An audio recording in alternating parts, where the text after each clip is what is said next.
All right, Okay, bro. thanks very much. Yeah. Oh, thanks a lot, bro. Thank you. All right, cheers. Yeah, see you then, bye. Jack. Okay. Yes. We're here. Let's go straight in. This is our second occasion under the lights. No, but that's the thing.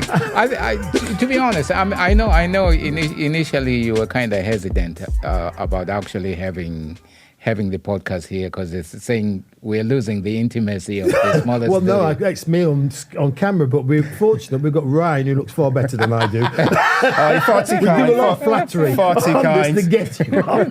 This is how you get me to answer the hard questions, isn't We it? get you on with flattery there. Well, But it is our second occasion Yeah. under the lights, and it's exciting. You know? Yeah, it is. And it's exciting to have you here as well, Ryan. Yeah, definitely. No, thank you. Definitely. And we were saying before, and that we do it in seasons, this podcast, Trims and Talks, you know, a little bit of advert there, a little bit of a plug. But we've been doing it for the last year, and we do it in little sort of like seasons. Yeah. And I think one of the reasons why we do it in seasons as such is that actually it gives us a chance to have a bit of a break and have a bit of a refresh, but more importantly, to actually get the guest. Yeah. And I have to say this, the way in which we got you is through being at the barbershop. Yeah. Yeah. And given that the whole premise of the podcast is about, you know, really trying to replicate barbershop talk. Yeah. We're in the same barbershop, so all three of us go to the same barbershop, Fades. Oh, yes. Another plug for Fades. Oh, yeah, for fades, yeah. And we were there, and you were getting your hair trimmed, and you were talking. And I think it was Andrew who sort of introduced me to you. And that's when we got talking. And I sort of asked you there and then, would you like to come on our podcast? And you said, yeah, well, just give us a bell and let's have a chat. And there you are. Yeah, as simple as that. It's a great thing about the barbershop, isn't it? That you just never know who you're going to meet. And it's funny because as we're recording this, I've just listened to your latest episode with the Rome brothers. Yeah, with the Rome brothers, which is yeah. great because I've known those guys for a long time. Yeah. So it's always nice going in the shop. It's just a really good vibe. And yeah, get to meet people like you. And yeah, one of the things which we said last week with Andrew and Kevin was the range of people who they get in the barbershop. Oh, you know, yes. from all walks of life. And they can, you know, and Andrew and Kevin will make jokes sometimes of it there that actually you never know who you're going to be talking to. You could be talking to, you know, as they would say, you know, guys just come out of prison, the baddest man in the world, to some guy who's a top corporate lawyer. Oh, that's you. You're the corporate lawyer. Those people. Those people. I put them in the same brackets there, didn't I? You did, yeah. Yeah, well, there are probably more similarities than you think about. But, yeah. But it's like I was, because I had to do that whole thing, you know, kind of try and find some information about you, and I went to your website and your journey has been an interesting one. There. Yeah, It's like, you know what I mean? Because I was saying to Donald, it's like with us as a community, as a black community, sometimes the journeys we take sometimes are like guided by the wider community. Because I can imagine your case, I mean, like where you're a lawyer and all that kind of stuff, people are like, that is awesome. He's doing the right thing. But then down the line, you know, a crisis of conscience. A crisis of conscience. Yeah. You know, the direction changes. So take us through, I mean, like, actually, before we even get then, I mean, introduce yourself and then... Yeah. We can catch up from that point We'll of catch view. up from there, yeah. Because I haven't always done the right thing, let's put it that way. But yeah, I'm Ryan, as I guess everyone will see from the title of the episode, Ryan Spence. So you probably know my brother and parents, like they've been here a long time. And yeah, I was a finance lawyer for 11 years, first in London, then in Singapore. Now I still practice, but more on a freelance basis, and predominantly work as a coach, a life coach for people who are in a position that I was, where they are feeling stuck, feeling directionless, not quite sure what they want to do in life, where they want to go. And I also teach yoga to the same kind of people, really, because for me, yoga was a big part of my journey of change, my journey of transformation, and my journey of healing as well, from almost burning out from a corporate career. So yeah, that's kind of where I am now. So was in London, was in Singapore, now back in Sheffield, been here for a few years and adjusting to life back in, I guess, my home city. Yeah. But I mean, like I'm sure Sheffield is sort of like a far cry from Singapore. Yes, you know what I'm in saying? some ways. Yes, in some ways. Yeah. And I know, I mean, your brother also like is in the corporate world and stuff. So so was it like a conscious thing that you guys went in that kind of direction, or something that your parents instilled in you? Because many of us we know that our parents really, as much as great as they were, they never really steered us towards any particular direction in terms of what we choose as a career. How involved were your parents in your genesis? Very involved, which also led to a lot of disappointment on their part initially. So, excuse me, for anyone in Sheffield who probably knew me years ago knows that I was very heavily into music. Yeah. That was literally my dream. I always wanted to be a star, be on stage, always sang in competitions, events, that kind of thing. And so for me... What were you, an R&B, reggae boy? Yeah, R&B. Yeah, singer, songwriter, R&B singer, rapper. So for me, that was the most important thing. That was my focus. So school was never really... It's kind of like a byproduct. It's kind of like I have to go, so I kind of do that. But it was a way. I went to the music room quite a lot, did all of that. And so although there was definitely the push to do well at school, get good grades, go to university, get a good job, I mean, all the things that we're used to, my head was very much focused on, I'm going to be a pop star, I don't need school. And so I didn't do well in my GCSEs, much to my parents' disappointment. But managed to get on to do my A-levels, which I didn't do very well on. And then retook because I felt that I had to, and didn't do very well again. You still played music then? I would leave. I would kind of either be in class, sort of like thinking about music, or just bunking off and going to the studio. So I mean, there's no kind of mystery as to why I failed my A-levels a couple of times. And I think after the second time, my parents just threw up their hands, were very disappointed, and were just kind of like, let me get on with whatever I wanted to do. Because I was adamant I was not going to university. I didn't need to, right? And then I went away for a week on I think it was a Duke of Edinburgh scheme, a music course in Scotland. Oh, yeah. And through talking to one of the guys there, he was a lecturer at a university in London. And I realized that I could actually go to university and do music, not like classical music, but like business, like the music, what I wanted to do. So I was like, okay, maybe I will go. And I ended up finding a degree course in Buckinghamshire at a university in High Wycombe. And for me, it was a simple decision. High Wycombe is 40 minutes from London. So if I get down there, I can be close to London, which is where I'd always wanted to be. Yeah. So I went, and it was just around the sort of, I guess the internet was still in its infancy. But I would go into the study room and use the computer to try and find record companies in London and just send random emails to people about work experience, because that's what I wanted to do. And one guy responded. He's like, I've got a small studio, I've got this one small label, come down and we'll have a chat. And I remember I went down.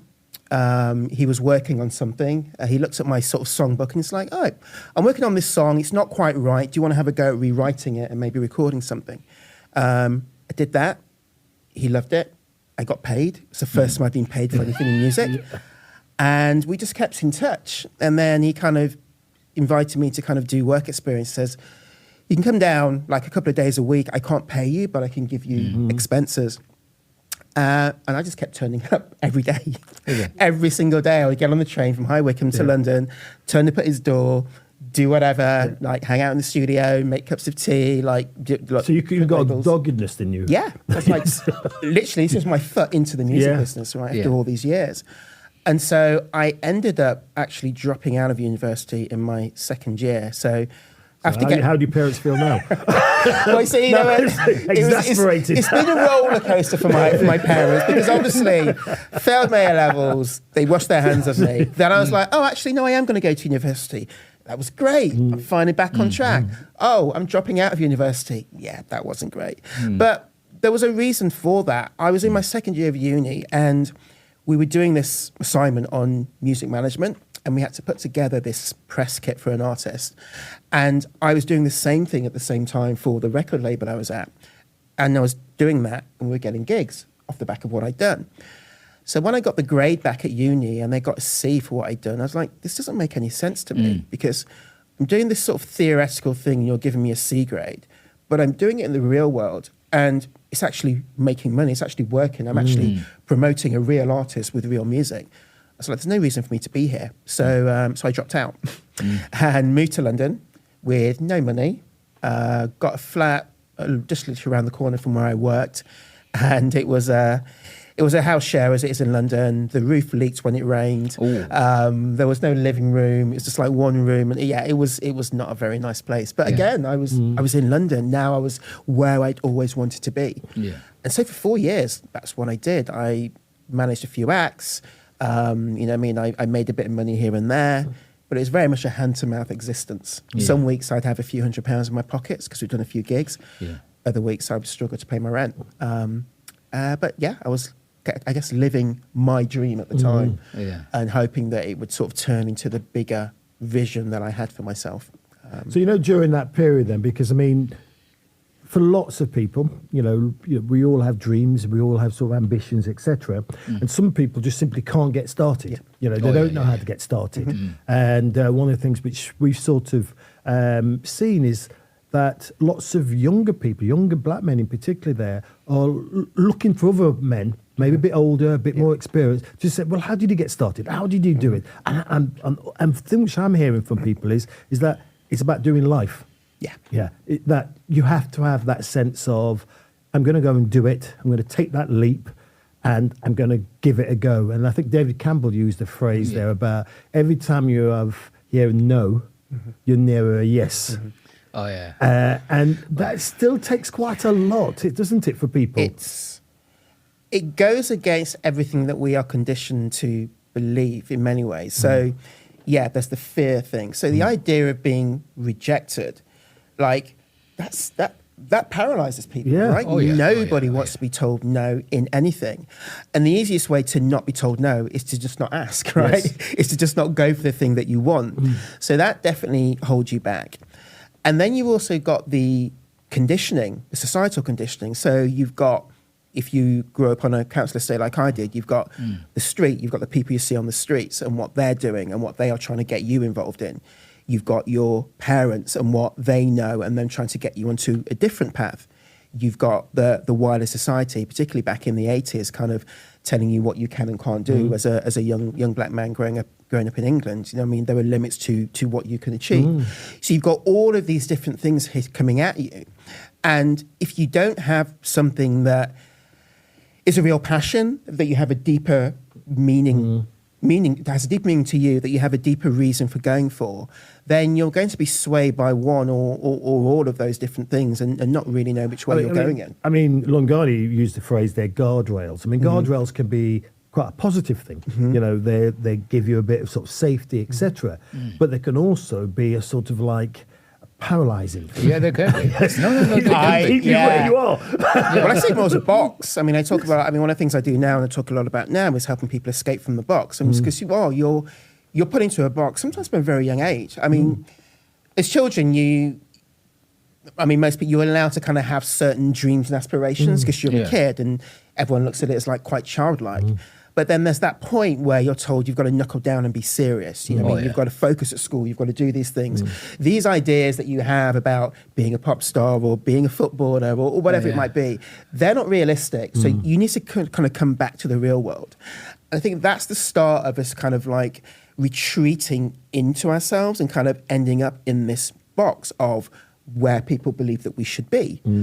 And then you spend your life kind of feeling quite confined by the box, but not sort of knowing how to get out of it or if you can get out of it, which is definitely what happened to me. And so a lot of people stay in it, and they're the people who you look at sort of 30, 40, 50 years into their career. They've got it all, right? They've got the houses, the cars, the holidays. But you speak to them and they're like, yeah, but I'm just not really enjoying any of it. I'm just quite miserable, but I never kind of felt that I could do anything else or see another way. And I got to a position where that is not how I wanted it to be. So then you're forced to confront your fear, right? So in your case, I mean, who did you speak to at that moment? Like at that pivotal moment where you are you're moving from what really is like sort of like what everybody else aspires to. Who do you, kind of sort of like use as a sounding board for that moment, or it was just something you had to do on your own? So, which moment? Are you talking from going from law to leaving? From law to Or maybe could we go a step before that, which is you're living your dream. Yeah, you're living. You're Oh, living your the dream, music. and at some point, does that become a box as well? So that's a funny one. So I was doing that for 4 years, and the thing about any creative industry, and particularly music, is that your big break can literally happen the next day. Like it could literally be that quick, and so you're always kind of working on that basis. But 4 years in, I had friends who had graduated uni, had started their graduate jobs, were making a salary, which now doesn't sound like a lot of money, but to me was far more than I was making in music. Having a couple of holidays a year, and I mean, all the things that you kind of do as a sort of a young professional. And I was just like, I've been doing this. I love it. This is what I've always wanted to do. But I want to wake up in 5-10 years' time still being this really awful flat in West London with no money, kind of like talking about, but tomorrow could be my next break. Yeah. And so I had to make a decision. And I'm quite observant, I'm quite curious. And looking around the industry and the people that I knew and people I was speaking to, I very much realized that there were two people who get paid in the industry, lawyers and accountants, and they always get paid first. Whether it's the company paying them or the artist paying them, lawyers or accountants always get paid first. Maths was never my strong point, and so it was law. I was like, okay, well, maybe I'll kind of will go back to uni. I'll study to become a lawyer, and then I'll come back into music as an entertainment lawyer. So that was the thing. I never planned to leave the industry completely, but I planned to kind of take a sideways route. So I got made redundant from the company because the guy who was running it, he wanted to kind of sell up and move. And that kind of worked well because then I applied to and got into university to do my law degree. But at that point, I'd been in music a few years. I had no money. I had quite a bit of debt. So I studied part-time. So I worked full-time actually for a mobile phone company, just selling phones in Liverpool Street Station. And that then allowed me to go to university in the evening. So I did my law undergrad 4 years, hardest 4 years of my life still. And through the course of that, towards the end, I discovered this whole other world of finance, of quote unquote the city, which was alien to me. And suddenly you're seeing these sort of big gleaming buildings in sort of the city of London and sort of people coming in and out of them and working on these deals that are in the papers. And I got invited to an open day at one of the firms, the firm I actually ended up going to work at. And at that point, I realized you can work in law, but you can also work internationally. You get paid really well. You get to work on all these interesting things. And suddenly, going back to music wasn't really what I wanted to do because I always wanted to live abroad. This seemed to be the way to get to be able to do that. So I ended up at this firm completely unexpectedly, actually, because I'd applied to law school with my postgrad, and I was due to start on the Monday, and it was going to be self-funding. So I'd taken out this loan to self-fund it, huge amount of money. And on the Friday, I had the interview at the firm, and they literally called me that Friday evening and offered me a position. So I went from having to pay my way through law school to suddenly them paying for law school and giving me sort of almost a grant to go to law school. And so I actually had gone from having to work really, really hard to being able to just turn up, study, and party. It was fantastic. It was fantastic, But it was... Can I ask you something? You know when you went for that open day, was it? Yeah. At that firm? Again, it's one of those things about going into the room and maybe being the only person of colour there, the only black person there. And for many of us, especially if we go in the professional world, that actually, even the thought of it can stop you going. Yeah. And then when you're there, you think, well, this is hard. And when you come out of it, you still feel like it was hard. I mean, what was it in you which actually, all of those difficulties you'd had in terms of being in London, working at Liverpool Street, selling mobile phones, etc., all that sort of stuff, that sort of opportunity. How do you turn that into an opportunity and realize that as an opportunity? I think my mum has always been the one that pushed education. She went back to uni later on in life. Did well for herself. You sort of got a career. So it was always very much instilled in us that education was the route out of where we were, which was Council Estate in the Meadows in Nottingham.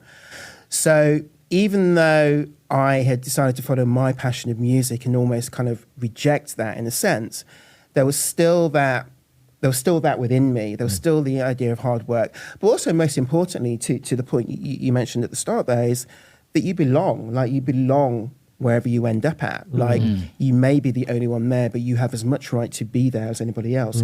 You've done the work to get there, so just show up like you belong there. So there's belief there you need. So there's a belief there. A self-belief. There's self-belief there.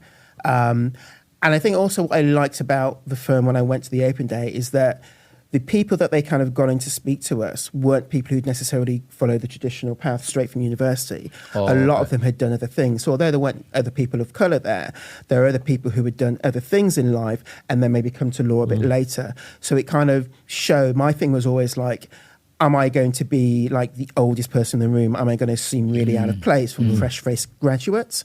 But actually, this made me feel that no, having done other things, is actually quite a benefit, and they value that. Not all firms do, but this firm in particular did. So that helped as well. But yeah, I mean, you never lose sight of the fact that you're the only one there. I mean, I as a trainee, so you have everyone sort of starts together in like a cohort. I think there was me and another girl as well who were black. But you looked around the wider firm at that time in London, there definitely weren't any black partners for a start at the senior level. So yeah, you were very much used to the fact that you were going to be the only one. And that actually, with hindsight looking back, played a big part in me staying as long as I did, because you almost feel a responsibility that, I mean, I put my hand up. That's a heavy one as well, isn't it? Heavy one. Because it's hard enough doing the job, Yeah. then to have on top of it a sense of responsibility. I've got to represent. Yeah. Well, actually, just being myself is hard enough. Yeah. And this is what I say to some of the clients that I work with now, because particularly when you've come, whether you're black, whether you have come from a working class background, whether you're female, whatever it is, when you're in a situation where you are potentially in the minority, and they feel this weight that, but I have to press through. But it's kind of like, well, yeah, I get that, but you also got to look after yourself and your own well-being. And there's a point where that weight is too heavy to carry. And it doesn't mean that everything that you've done to that point is disregarded. You still blazed the trail. People have still seen you get to where you've gotten to, and they can still follow in your footsteps if they so wish to, and maybe take it a step further. But if it's affecting your mental health, and it has been for so long, there's a point where you have to look out for yourself, because you're of no help to anybody. Yeah. But the reality as a community, I think it's until recent that we are placing, well-being on the forefront. Yeah. I mean, like for many a year, from when the Windrush generation came here, the idea was work, make as much money as you can. And so there was this unspoken rule that, we were there to work. It was never about the idea of leaving work because of stress was an alien thing. Yeah, but we know that actually you couldn't do that, leave work because of stress there. But that stress always finds a way out. But that's it. Find a way out usually in your relationship with the closest people to you. Be it your partner, be it your children, be it with your friends. It does find a way out, doesn't it? Yeah, I think that I agree. Like, it was a completely different time, right? And so a lot of the hurt, a lot of the anger, all of that was internalized, which kind of added to the stress. And as you say, it plays out with the people closest to you, or it plays out in your health complications later in life. Yeah. And I think that as we know more, we should change the way that we do things. So we know more about mental health now. We know more about the sort of physical issues caused by stress. Yeah. And so whilst on the one hand, we can look back and say, yes, they just got on with it and worked hard and put in the graft and did all of that. But with the information that we know now and knowing the effect that has, we should look to do things differently. We shouldn't necessarily look to do things the same. Times change, so the way that we approach our lives, the way that we approach our work can also change. And I would argue should change to the extent that you are able to change it. Because otherwise you're just perpetuating the same cycles. Yeah, Oh, that's absolutely. true. But I mean, you worked in that kind of high Well, I didn't high work in the pressure, sort of corporate high world there. but it was still a high pressure environment. But I was definitely not used. Yeah, I was used to it. That's the answer. I was used to being the only black person in the room, and sometimes it was hard. A lot of the time, it was just go on with it. Yeah. That's my job. My job is to do the job. And there is a mentality there, which is, I remember when I was 17, I went to collect my dad's wages. He'd been unwell for a week, and he worked in a steel foundry. And I go there to get the money, and he used to get paid in a little paper slip. The brown paper slip. And I remember I had to push this sort of big rubber door to get in. And it weighed a ton. It is. I pushed it with my shoulder and got in. And then when I got into where the workplace was, the floor was full of cinder, hot cinder, and the heat nearly blew me back. The noise was something else. And I thought to myself, I'm going to stick to my A-levels. Because I can't do this work. I cannot do that work. And I understood why my dad on a Sunday could get quite miserable. Because I thought to myself, he's been doing this for 30-odd years. And I also had great pride in him. Yeah. He did that every Monday. He got himself to work, and he worked Monday to Friday so he could actually feed you, put sort of clothes on your back, etc. Because there's a term that I sort of, kind of caught when I was reading something about the Sunday scaries. Because talk about that thing, The Sunday scaries. Yeah. So it's that whole, I'm sure most of us have had it. It's kind of like you work all week, right? Yeah. You're waiting for Friday. Friday night comes, your weekend has begun. Amazing. So you got your Friday night, you have your Saturday, you have your Sunday morning, and then it starts to get to sort of mid to late Sunday afternoon, and you start to think about having to go back to work the next day.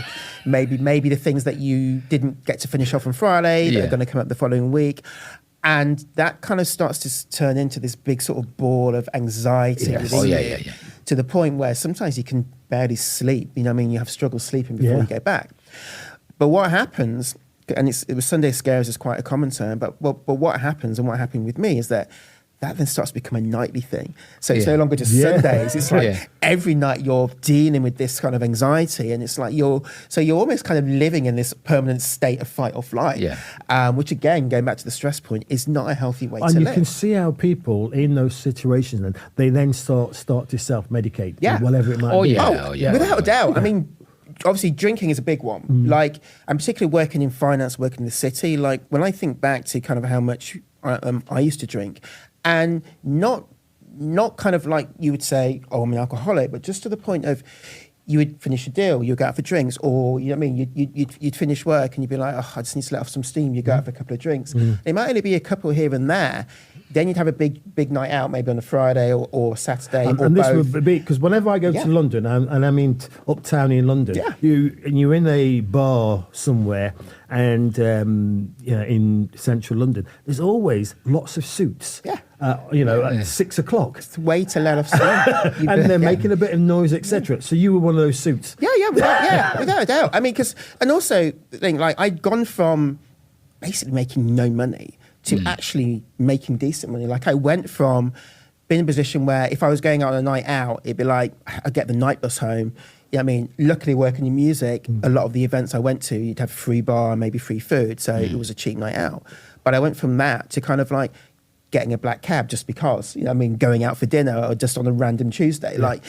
So you're now in this world where this is what people do. And so to fit into that world, again, because you're almost an outsider, so you're like, well, this is kind of what you do. You wear the nice suits, you go to the nice restaurants, you drink the nice bottles of wine, and this is kind of what you do. So often, like, the amount of Saturdays that I wasted with a hangover, getting up and going for breakfast at like 1 o'clock. You know? But again, it's kind of. But again, looking back with hindsight, part of that is to sort of compensate for how unhappy I was, particularly later on, not so much in the early days. In the early days, it's the excitement. But as you kind of continue, it's kind of like just to take the edge off the day, you kind of have a few drinks. The other one is retail therapy. I'll just go shopping, like in the expensive shops, because I could. Yeah. And that would be a way. It's like, well, if I'm going to have to sacrifice my time, my energy, my well-being here, I'm going to compensate myself by going and buying that nice bag or that nice suit or that nice pair of shoes.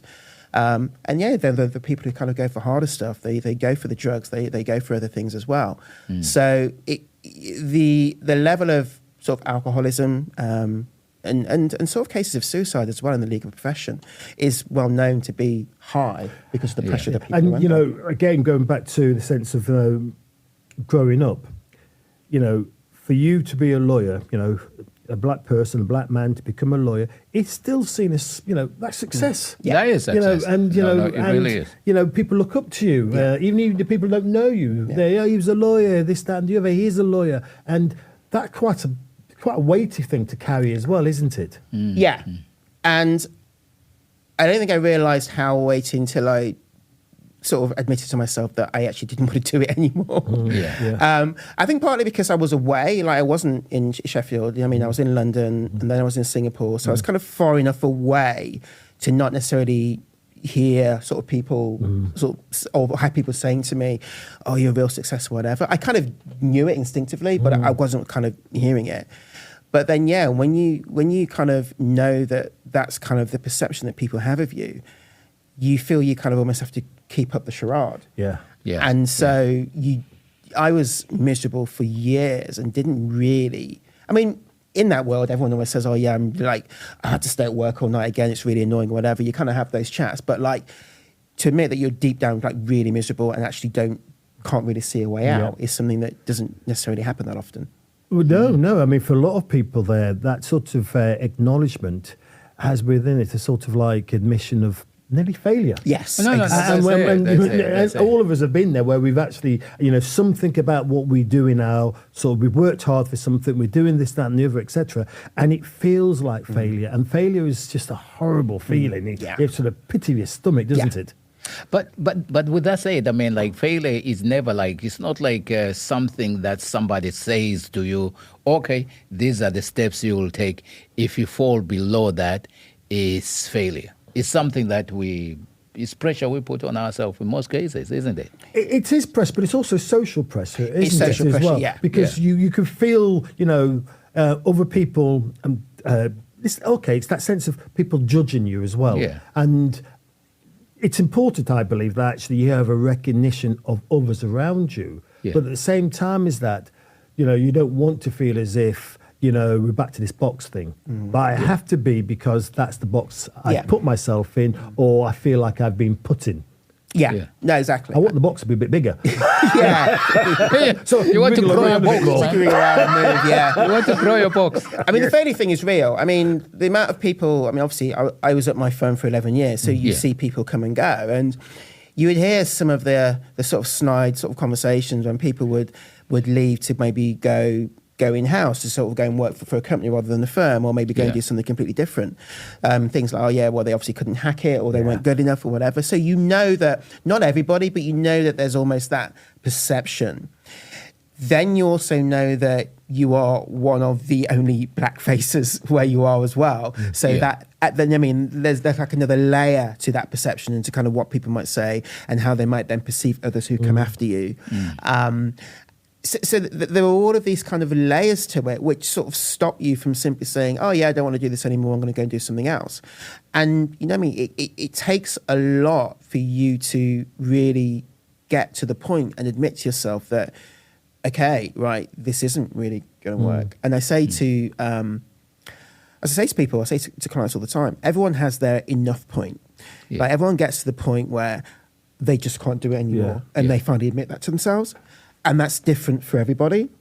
And until you've reached that, you will keep getting up and doing the same thing you've always been doing, even if you don't like it, because you can't, there isn't enough of a push to not do it anymore. And until you reach that, you will keep doing it. So in your case, so what does failure look like? It's funny because my idea of failure has completely changed.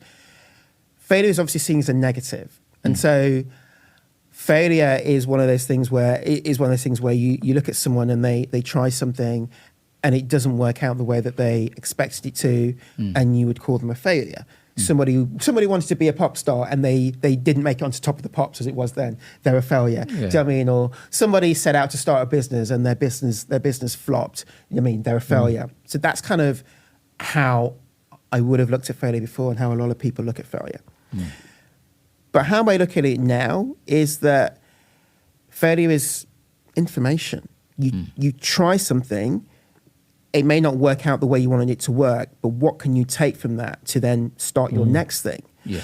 And so for me now, failure is almost an inevitable part of being yourself, of living your truth, really. Because in order to live your truth, you're going to have to do things which go against the conventional way of doing things. And in doing that, there are people who are going to be like, why are you doing that? There are people who are going to be actively wanting you to fail at doing that. Yeah. But it's up to you to know, this is why I'm doing it. This is where I want to get to. Okay, I tried this thing. It didn't work out, but I learned all of these things from that. Okay, let me try this route now. Let me try this route now.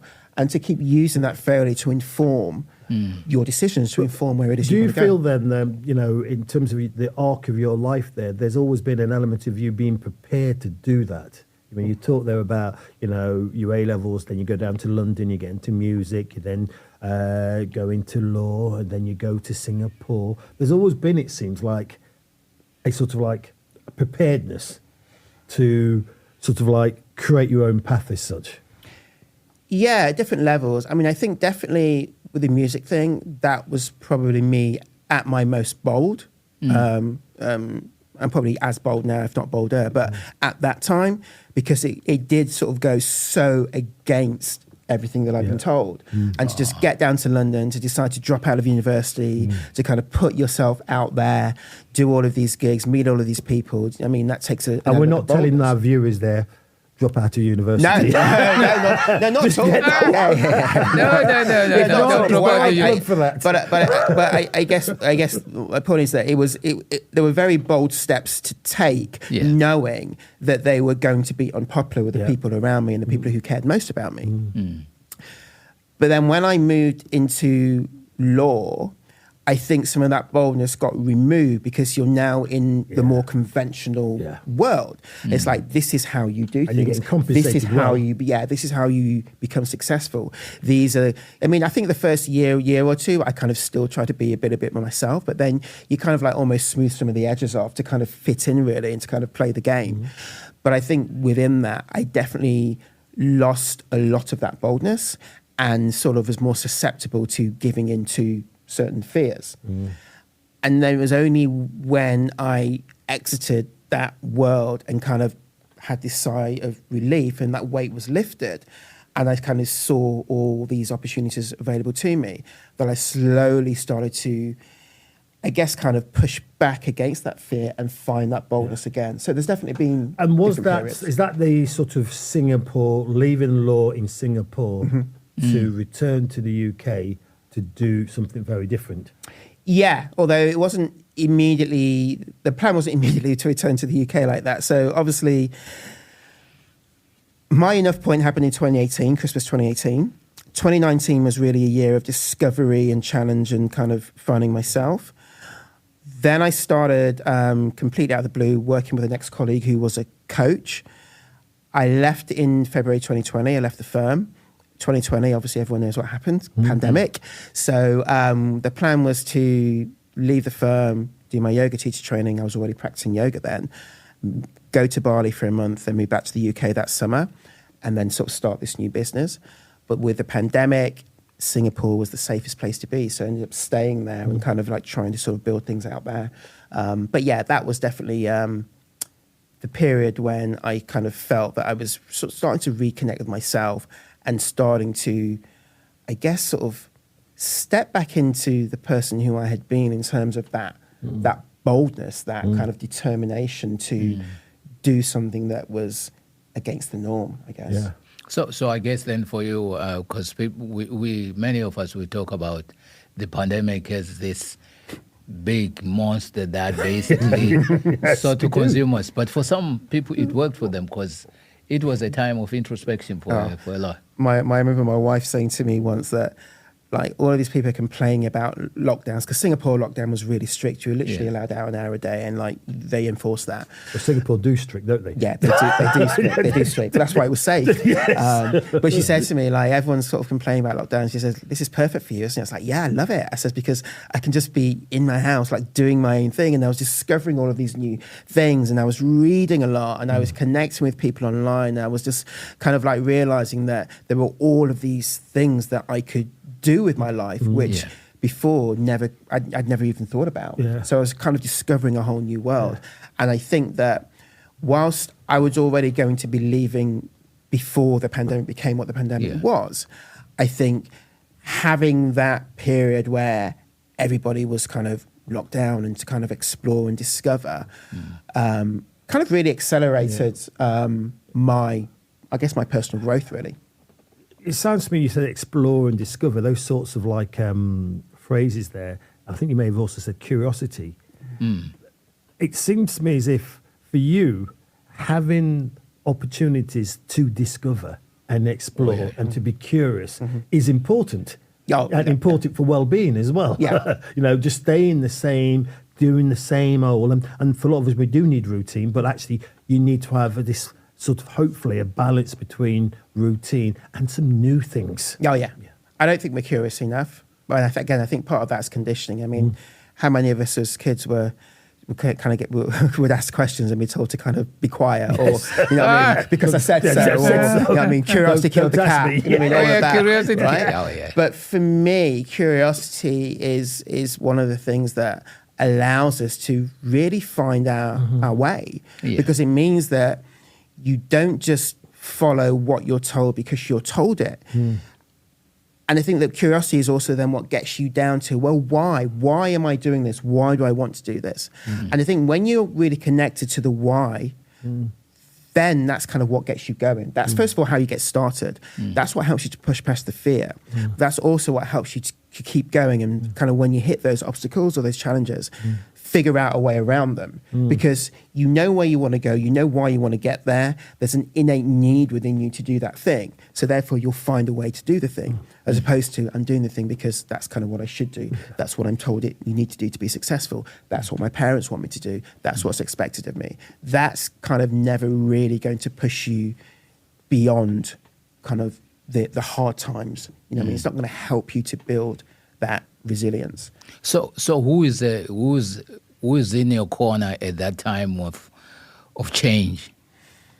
Well, again, I was fortunate that I was working with a coach then who was an ex-colleague, so she knew what it was like to be in a big firm. She kind of understood some of the struggles I was going through, and I'd never thought about coaching before. Coaching was something that in the law firm you would get given a coach for a set period of time if you were on what they call the partnership track. Yeah. So I always thought it was for something for executives. I never thought it was just something for ordinary people. So working with her kind of really sort of opened my eyes.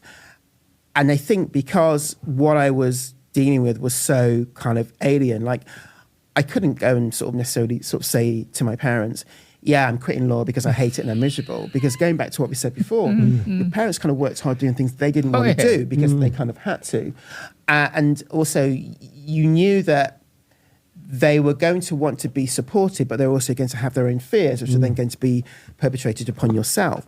And so actually working with somebody who was removed from that and who was only kind of looking at where was that you wanted to go and how they could best help and support you to get there was actually a really good way of doing it. And I found it really, really helpful, more so than necessarily speaking to friends or family, because, again, they have their own... So a life coach, you do life coaching now. I mean, for someone like me, I know very little about life coach. Yeah. What's involved in a life coach? And I'm going to ask this other question connected with it, because we've asked this question to some psychotherapists who've been on the show, which is, why do black men need to see a therapist. Right, we'll put it around. Yeah. Is a life coach something which could be of benefit to the likes of Lungani and I? Let me tell you, hey, bro. Big as we are. Let me tell you, this is a funny thing.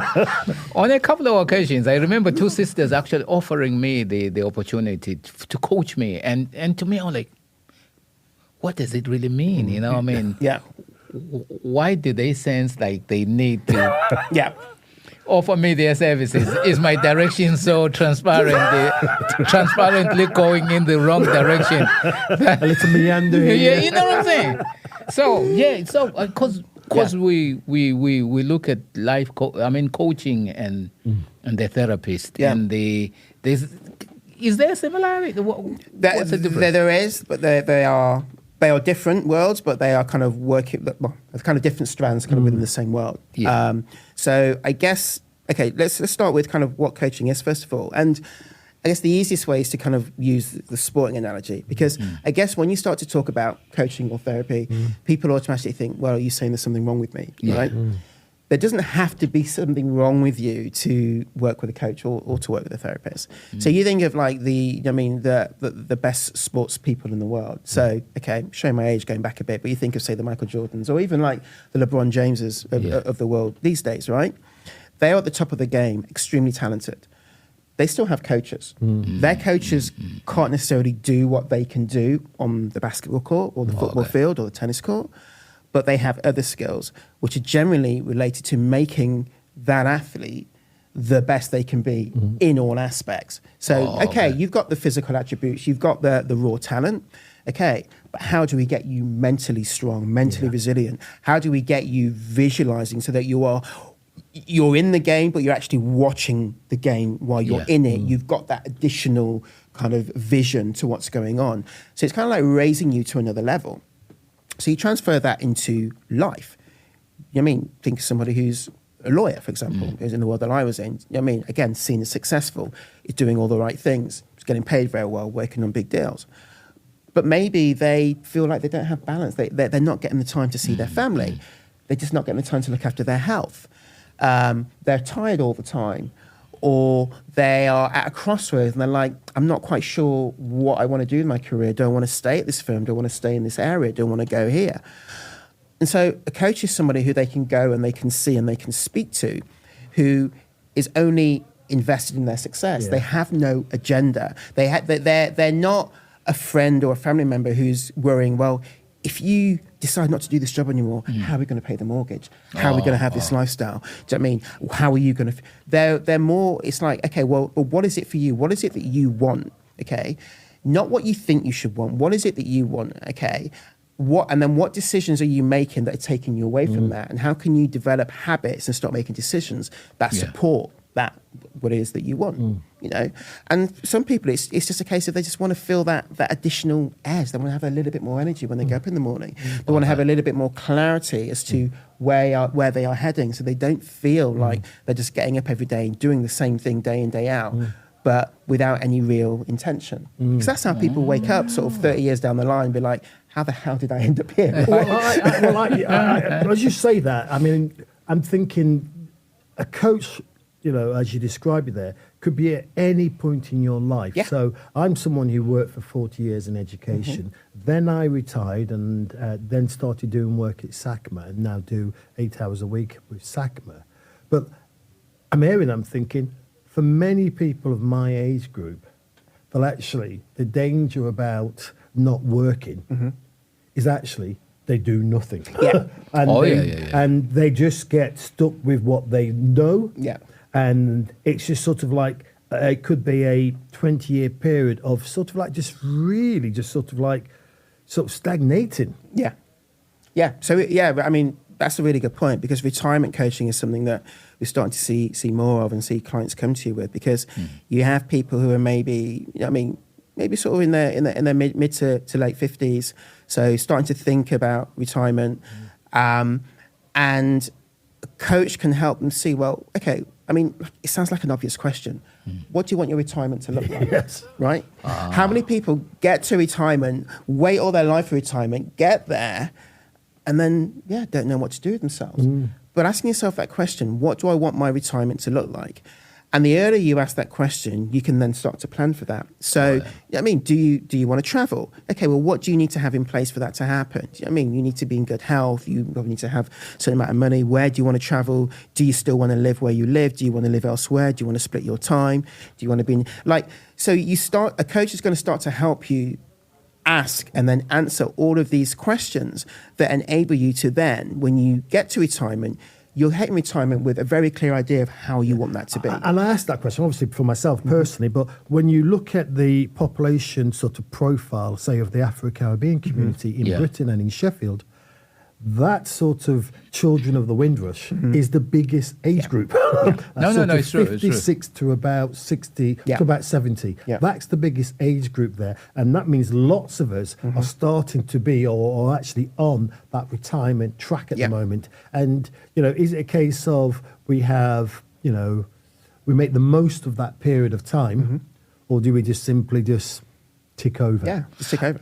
But don't you think that, I mean, to your point, Donald, many of us, because we never really understood what the concept of retirement was, we thought, we're going to talk, but because of the choices we made whilst we were working, or the choices we make whilst we are working, means then when we retire, we can't even enjoy it because our health is short. Yeah. Yes. So it's like that time is spent trying to undo a lifelong of just bad habits. Yeah, and also, isn't it as well? You can think that actually, if you're working, your childhood and your working life there, society's been putting you in a box. Yeah. And, that box has actually got smaller as you get older because your work takes so much of your time up that all the things you had as curiosity in your early 20s has been beaten out of you there. Exactly. So you end up at 62 there, work's given up on you and you've given up on work. And you think, well, what do I do now? Because work does give up on you. Let me tell you. It gives up on you. At some point, you are like the old person in that place. Yeah. And they think you're an old timer. And I think this was one of the things that I went through, is realizing that you can sacrifice, like, work will take as much as you allow it to take, right? There is no limit. You do one all-nighter, they'll want you to do two. You know what I mean? You work one weekend, they'll want you to work three. Like, I worked many weekends. I worked on almost every holiday that I had. You know what I mean? I've done all of that, but it's never enough. And so there's a point where you have to think, well, I don't want to give that much anymore. Like, I need some of me back. I need to carve out time for myself. I need to make sure that I say to clients sometimes, have things that are blocked out. Don't just say, I'd like to do X if there's time. Block it out. Like, you want to go to yoga? Like, I would, particularly in the last sort of year or so, I'd be like, I'm going to yoga class. It's in my calendar. So you're saying a bit of intentionality. Intentionality is, if you're not intentional, then you are literally living at the whims of somebody else's requirements. Somebody else's If you don't priorities. plan for it, then it's not going to happen, is it? Yeah. So you've got to carve out the time. So you've got to think, okay, well, what is it that I want to do for me? And then make that happen. Last week when we had Andrew and Kevin on, one of the things I remember talking with Andrew, because he'd said it to me about some people, some older guys than myself there, come into the barber shop and they're lonely. And it's a big problem right now. So these guys may be in their 70s. How you can, for men in particular, the old ways of meeting, which might have been, you might go to a dance, you might go there, you might go there, all the places where you just bump into people there, they sort of go by the wayside. So you end up there in your early 60s and you don't see anybody. Unless you actually plan to see people, it won't happen. Exactly, And this is the thing, how we do one thing is how we do everything. So if you get some intentionality in one area of your life, you're then more likely to be intentional in all other areas. And so sometimes it just starts with a small habit, about being intentional about what you do in the morning when you wake up. What's the first thing that you do, for example, and then building on that. But you do find that if you start to recognize where you are being intentional, and then you start to think about, you start to ask yourself questions that breed intentionality, like, what do I want X to look like? What do I want my retirement to look like? My work to look like? My marriage to look like? My relationship with my kids to look like? I coach a lot of dads-in-law. Do you know what I mean? What does being a good father mean to me? What's that look like? Asking those questions, then you have to start sort of thinking intentionally about what you want it to look like, and then what you would need to do in order for it to look like that. Yeah. What are the changes you would need to make? What are the habits you would need to cultivate? So yeah, like you say, if you think like, I want to be around with friends, I want to have a good group of friends who I hang out with and we do fun things together. That's not going to happen on the day that you hit retirement. You've got to start planning that beforehand, right? You've got to start building that. Because the thing is, we have all these quote unquote friends at work, right? Yeah. But it's almost like a lot of the time it's convenient because we're all in the same place. Yes. But when you leave, are you still going to have those connections? Not unless you're intentional about and sort of developing and maintaining those connections, right? If you want to do that. So during this time, you suddenly find time to write 2 books. Yes. Yeah, but not at the same time. So over the course of a couple of years. Yeah. We do a plug. Over the course of a couple of years, yeah. So tell us, so Triple C. Yeah. What's the concept? What is it about? Yeah. So I think once I left and I started teaching yoga, and then I was getting asked to kind of speak to people's friends. Oh, my friend's having a difficult time at work, or my friend's not sure where they want to go, or they feel quite stuck. And that's kind of what led me to falling into being a coach. I'd never really planned to be. But then when I kind of decided, okay, I'm going to start coaching, and I started to kind of look back and unpack the journey that I'd been on. And what did I have to learn? What are the things I had to kind of really go through and experience to kind of get from where I was to where I then was and where I am now? And the 3 sort of key themes that came up for me were the Triple C: clarity, confidence, and courage. And so I had to get clear, first of all, on who I was. So basically reconnect with myself. Who am I? What am I about? Yeah. Then get clear on what I wanted out of life, going back to some of those questions of intentionality. And then get clear on why I wanted them. You know what I mean? To kind of get that real connection as to the things that I wanted. Then I had to get the confidence to believe that I could actually achieve the things that I wanted. I could actually get them. And also the belief that the confidence that I could figure things out along the way. So when challenges arose, I wouldn't just kind of fall back, but be like, okay, I can solve this puzzle, and have that confidence about me. And then the final piece was the courage to take action. So we started, I think, at the top of the show talking about like being fearful of kind of doing stuff. But you've got to have that courage to take action. You mean, because without that, nothing changes. Yeah. And again, it's about starting small. So I have, in the first book, I share a concept of courage stacking.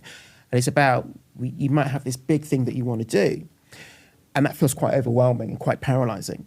Yeah. What you need to do is kind of keep breaking it down into the different steps that you need to take to get that thing, until you get to like the smallest step that is like really easy to do. The easiest thing might be to, I don't know, make a phone call or to write an email, whatever. Oh, yeah. You know what I mean? And you might think, I can do that because I know this person, I know they're going to be quite receptive, so I can do that. You do that. Okay, I did that. That was fine. Okay, what's the next thing? And so you're almost kind of going and sort of stacking each step on top of each other and building this sort of stack of courage, so that when you start to kind of get to things that are a bit more out of your comfort zone, and you're thinking about stopping, you can look back on this whole entire wall that you built of courageous things that you've done and be like, I did all of these things. I can do this thing. So only like one more step. And you kind of keep building all the way up. So but that's really what the Triple C is. It's kind of like the foundation of what I work with people on is getting that clarity, building that confidence, and then getting the courage to actually take action to get to where it is you want to get to. Wow. That's right. I'm looking forward to reading it. I have to say there, Ryan, just the words itself there, clarity, confidence, and courage. Oh, you know, it resonates with myself, and in that sense of, you know, always wanting to be clearer about where one is. Yeah. Always wanting to be a bit more confident with myself, and also to have more courage. And I think it's a lifelong thing, isn't it? There is no stop point. No. I've reached there. I'm at it now. No, I mean, you're always changing. I mean, I share practice in the book, and some of those are things that I do daily. I mean, or I keep coming back to periodically, because as you grow, I mean, things change. Yes. Like, I mean, as you learn new things, maybe what you thought before isn't what you wanted to do, and you want to do something different. It's being prepared to kind of shift within that and not feel, going back to the box analogy, constrained by the box. Oh, but I'm a lawyer and, and I'm from this background and I look like this. And so therefore I have to stay on this path. It's being like, well, maybe I'm it, but I'm also all of these other things. And which parts of those things call to me more? And if I want to stay on this path, that's great. But it's also making yourself whole, so ensuring that you have these other things about you as well. Yeah.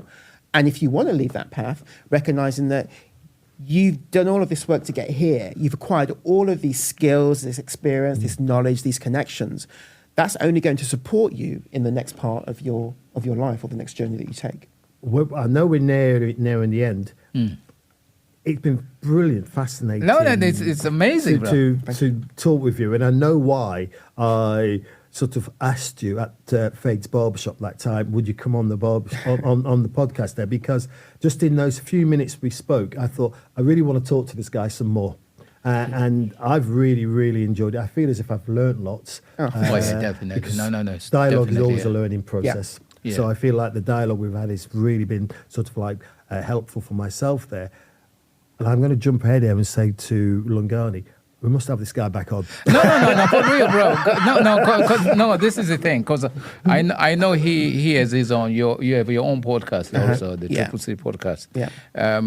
So, where can people kind of get hold of these two books? Yeah. So you can get them from my website, which is just iamryanspence.com, or just from wherever you get books. So online bookstores, you can order them anywhere. So the first book you can get as a paperback, as an ebook, and as an audiobook as well. The second book is just a paperback and ebook. But yeah, if you go to my website, you can find them all there. Which basically means you've got some work to do, bro. Because you know what? I'm constantly asking these guys, when is the book coming? You always ask that question, and I'm always going to answer no. There is no book. We'll let this guy Ryan do the book. He's the bookman. But this is the thing. Because if we don't write, we end up like a footnote in somebody else's Got to tell your story. I mean, the first book was, I wanted to write a book for years. Yeah. I always loved reading. I always wanted to write a book. I wanted to write a book for years, but never thought I'd have the time. Never thought anyone would want to listen to what I've got to say. Yeah. And again, it was a different coach who suddenly just like flicked a switch in my head.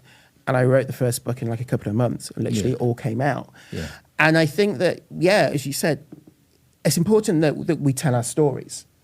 Because if we don't tell our stories, then people can't learn from them. Oh, yeah. But telling your story can come in many different forms, can't it? Absolutely. And you know, so I take your idea about the book, and I take the idea about storytelling, because I think it is important. I mean, the children of the Windrush there, I mean, the Windrush generation are practically gone. The children of the Windrush, well, we're going.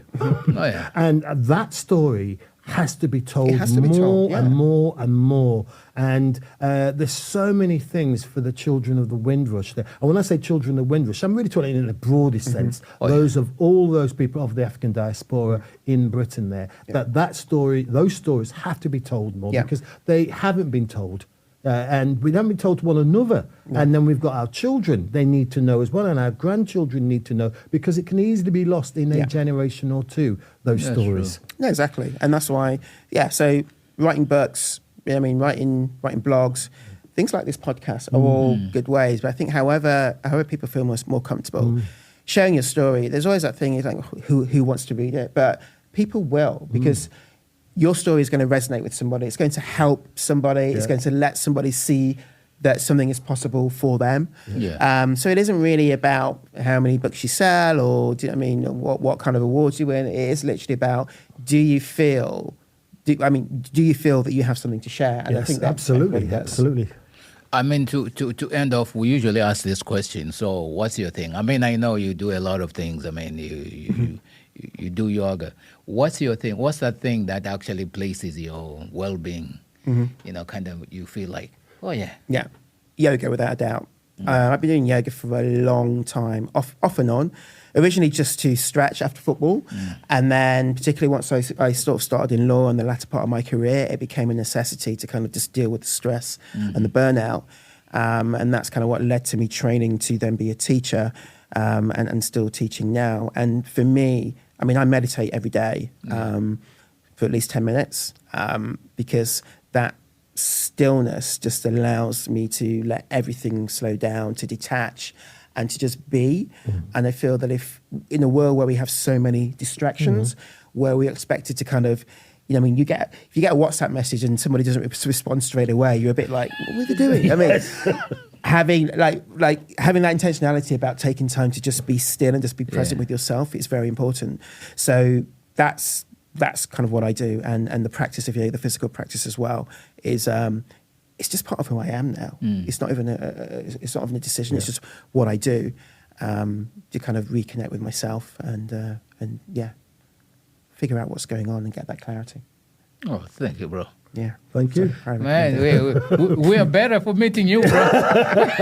Really enjoyed it. We are definitely better, man. And you Hey, said about intentionality and getting them in the morning. The one which I've started, well, I've been doing for a while, but it's now much more intentional as it's starting to get a bit better. I've got an allotment, and I've got my downstairs kitchen dining area faces east, so it catches the sun in the morning first thing. So I get up 8:30, have a cup of tea, and then I go to 8:30? 8:30. I'm in you were down the gym. 8:30, I'm having a cup of tea, listening to Radio 4, and then I walk up to my allotment. And today, because it was actually quite mild this morning with the sun out, it was like, this is beautiful. You know, it's still, you hear the birds, you've got life around you, but it's your thing you do, which just sort of anchors me there. It just puts me in a right place for the day. Yeah, got to have an anchor. Yeah. Oh, yeah. Something that kind of like, to do that today, and that centers me, and that allows me from that point of stillness, that point of centering, you can then figure out where you want to go. Yes. As opposed to constantly feeling like, Yes, I know what I'm doing today. This starts my day. I know what I'm doing. I've done an hour and a half for this. This starts me off there. I've got this going. What am I going to do? And I've got plans in my head for this allotment for the rest of the next couple of weeks, months, and the season. That I need, basically, there. For me, it's like I woke up with the best intention. Life. We all do. I woke up with the You best. did say that coaches look out for you. I'm telling you, I woke up with the best intention in The life. coaches are ringing one another and say, hey, let's go Lungani. Actually, this is the weirdest thing. I remember at some point where I was like, I wish somebody would rebrand me. you can rebrand yourself. No, but that's what I'm saying. I suddenly realized that I could. But in this case, I was at a point in my life where I'm thinking, man, because even now, you know, I'm thinking, we've been talking about retirement. I'm thinking, bro, I'm never going to retire. You've got nearly a decade on me, man. Yeah, but 10 years, man. 10 years will be gone like that. Yeah, it's a good time to start thinking about it. Yeah. I'll share one final thing with you that I have clients do is there's an exercise, and you think about, there's 3 different pillars to it, but the first pillar is like 3 words, like, if people were talking about you, what would you want them to say? How would you want to be seen? And you kind of think of those 3 words and you write them down, you write down why. And then you look at those 3 words every day. So what I would say to clients is put those 3 words in your phone as a reminder, and that comes up maybe every couple of hours throughout the day.